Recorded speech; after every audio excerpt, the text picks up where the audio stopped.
आज हम पढ़ेंगे रेगुलेशन ऑफ ब्लड प्रेशर।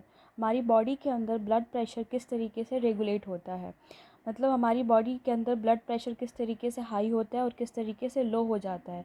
जैसे हमारी बॉडी में कभी अचानक से ब्लड प्रेशर बढ़ जाता है किसी कंडीशन होने की वजह से, जैसे डायरिया हो गया, वॉमिटिंग हो गया, इस तरीके की जब कंडीशन होती है तो हमारी बॉडी के अंदर हमारा बीपी कभी हाई हो जाता है और कभी लो हो जाता है।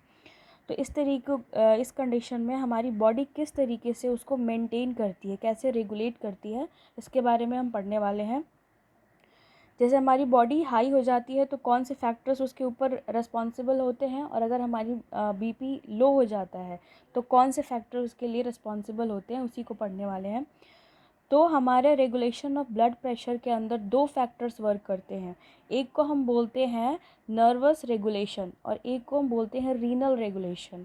नर्वस रेगुलेशन जो होता है वो हमारे नर्व के थ्रू किया जाता है, और जो हमारा रीनल रेगुलेशन होता है वो हमारी किडनी के थ्रू किया जाता है, जिसको हम लोग शॉर्ट टर्म और लॉन्ग टर्म के नाम से भी जानते हैं।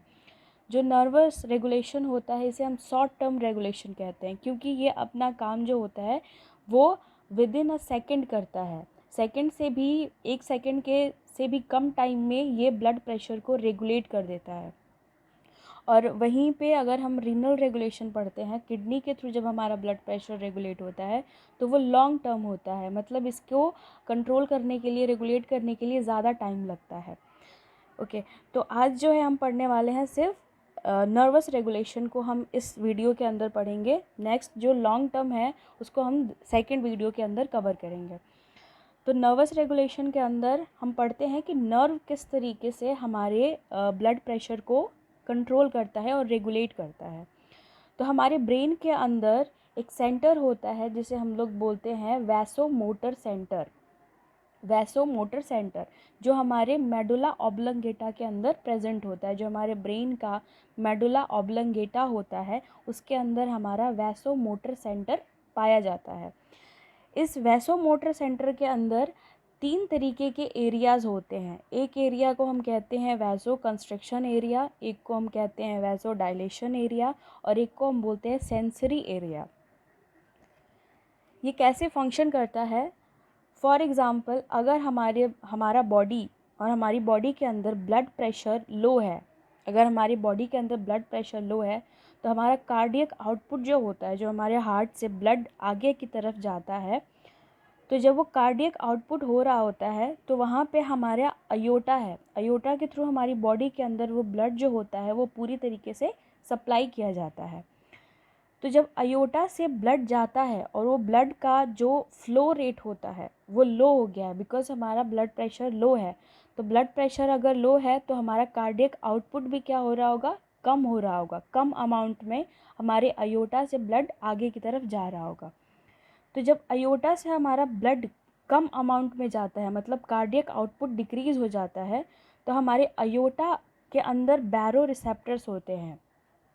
ये बैरो रिसेप्टर्स क्या करते हैं? हमारे नेक्स्ट सेंसरी एरियाज़ तक ये मैसेज पहुंचाते हैं कि हमारे अयोटा के अंदर, हमारे हार्ट के अंदर कार्डियक आउटपुट जो है वो कम हो गया है। ये रिसेप्टर्स जो होते हैं वो हमारे एफरेंट नर्व के थ्रू, जो हमारे एफरेंट सेंसरी फाइबर्स होते हैं, जो एक तरीके के न्यूरॉन्स हैं, ये हमारे ब्रेन के अंदर मैसेज लेके जाते हैं। हमारे अंदर, हमारे नर्वस सिस्टम के अंदर दो न्यूरॉन्स होते हैं, एफरेंट और इफरेंट।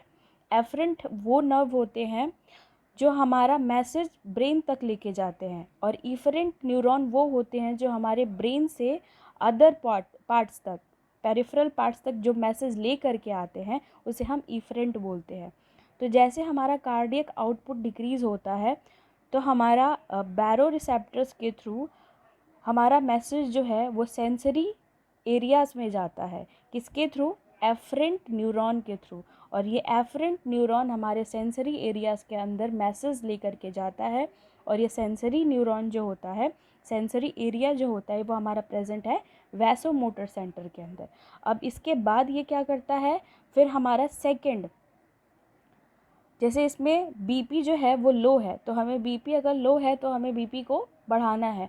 तो बीपी अगर बढ़ाना है तो हमारा फिर नेक्स्ट एक्शन होता है वैसो कंस्ट्रिक्शन करवाने का, क्योंकि वैसो कंस्ट्रिक्शन होगा तभी जा कर के हमारा ब्लड प्रेशर जो है वो बढ़ेगा, क्योंकि अगर जितना ज़्यादा कैपिलरीज कंस्ट्रिक्टेड होंगी, जितनी नैरो होंगी, उतना ब्लड का प्रेशर कम होगा।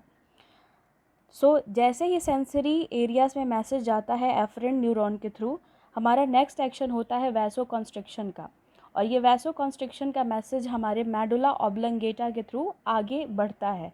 तो वैसो कंस्ट्रिक्शन एरिया फिर एक्टिव हो जाती है, और वैसो कंस्ट्रिक्शन एरिया फिर हमारे इफरेंट न्यूरॉन्स के थ्रू, यहाँ से फिर मैसेज आगे जा रहा है, तो ये किसको कैरी करता है? इफरेंट न्यूरॉन्स के थ्रू। तो इफरेंट न्यूरॉन नेक्स्ट मैसेज लेकर के हमारे जाती हैं ब्लड वेसल्स तक। जो हमारी ब्लड वेसल्स सप्लाई हो रही हैं हर एक एरियाज़ के अंदर, वो ब्लड वेसल्स के अंदर भी जो ट्यूनिका मीडिया की लेयर होती है, ट्यूनिका मीडिया एक मस्कुलर लेयर है जो हमारे वैसो कंस्ट्रिक्शन और वैसो डायलेशन के लिए रिस्पॉन्सिबल है, क्योंकि मसल है तो वहाँ पे वैसो कंस्ट्रिक्शन और वैसो डायलेशन होता है। तो वहाँ उसी लेयर के अंदर, ट्यूनिका मीडिया के अंदर, जो हमारे ब्लड वेसल्स में होती हैं, ये इफरेंट न्यूरॉन उनको मैसेज ट्रांसफ़र करता है। मैसेज जैसे ही हमारे ट्यूनिका मीडिया में जाता है, तो वहाँ पे फिर नेक्स्ट एक्शन होता है वैसो कंस्ट्रिक्शन होने का। अब ये जो ब्लड वेसल्स हैं, ये जो इनकी कैपिलरीज़ होती हैं, वो कैपिलरी फिर धीरे धीरे कंस्ट्रिक्ट हो जाती है, नैरो हो जाती है, और नैरो हो जैसे ही वो हो जाती हैं, फिर नेक्स्ट एक्शन होता है हमारा ब्लड प्रेशर जो होता है वो इंक्रीज़ हो जाता है।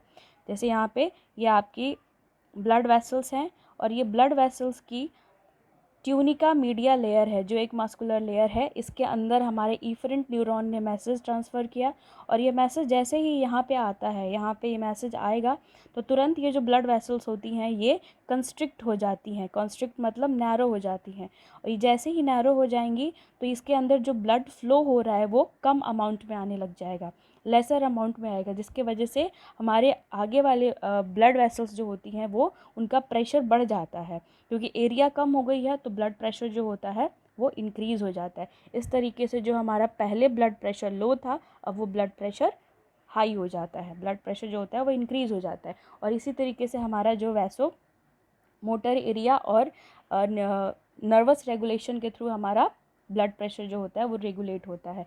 सेम उसी तरीके से यहाँ पे हम लोग बीपी लो देख रहे थे। अगर ब्लड प्रेशर लो है तो वैसो कंस्ट्रिक्शन होगा, और अगर ब्लड प्रेशर हाई है तो वैसो डायलेशन होगा। सेम उसी तरीके से एक्शन होगा।